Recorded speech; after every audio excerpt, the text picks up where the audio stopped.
महिलांकडून बाप्पांच्या मूर्ती घडणे हे पवित्र कार्य आहे. खुद्द गणपती बाप्पा हा देखील पार्वतीचा अंश आहे.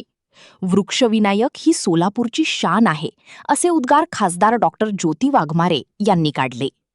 बाळीवेस परिसरातील वृक्षविनायक गणेश मूर्ती कला केंद्राच्या प्रदर्शन आणि विक्री दालनाच्या उद्घाटनावेळी त्या बोलत होत्या. प्रारंभी दीपप्रज्वलन आणि आरतीने कार्यक्रमाची सुरुवात झाली. यावेळी बोलताना त्या पुढे म्हणाल्या की मूळ गणेश देवता हीच पार्वतीच्या शरीरावरील मळापासून तयार झालेली आहे.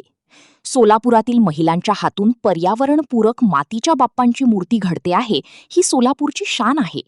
मूर्तीसाठी लागणारी माती आणणे, कालवून गणपती घडवणे, त्याचे रंगकाम आणि विक्री व्यवस्थापनही सर्व महिलाच करत आहेत. हे महिला सबलीकरणाचे लक्षण असून यातून अनेकांना रोजगार निर्मितीही झाली आहे. सोलापूरचा नावलौकिक वाढवणारा हा उपक्रम असून सोलापूरकरांनी याचा लाभ घ्यावा, असे आवाहनही त्यांनी यावेळी केले. वृक्षविनायक आणि कृष्णाली फाउंडेशनच्या अत्यंत सुंदर उपक्रमाला भेट द्यायला मी आज आली आहे.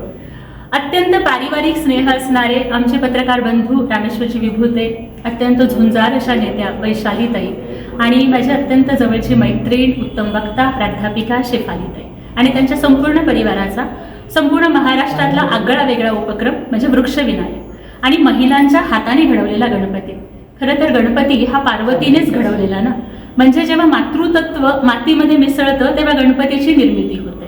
गणपती हा कायम तीचाच असतो, कारण पार्वतीनेच गणपतीला आकार दिलेला आहे. आणि जेव्हा महिलांच्या हातामधून गणपती साकार होतोय तर हा गणपती जास्त सुंदर दिसतोय, कारण हे मातृतत्वाचा स्पर्श या श्रींच्या मूर्त्यांना लाभलेला आहे. आणि त्याचबरोबर वृक्षविनायकची अत्यंत सुंदर संकल्पना की इथे केवळ या वृक्षविनायकच्या मूर्त्यांच्या मध्ये तुम्हाला शाडूची मातीच नाही मिळणार, भीमसेनी कापूर असेल, गोमूत्र असेल किंवा मग गोमातेचं शेण असेल आणि त्याचबरोबर अत्यंत पवित्र अशा समजल्या जाणाऱ्या तुळशीचं रोप असेल किंवा कोरफड असेल, अशी औषधी रोपं सुद्धा तुम्हाला यासोबत मिळणार आहेत.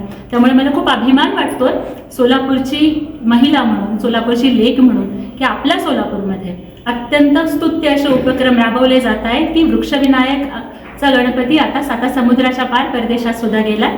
संपूर्ण परिवाराला, संस्थेला मनापासून शुभेच्छा देते. गणपती बाप्पा मोरया.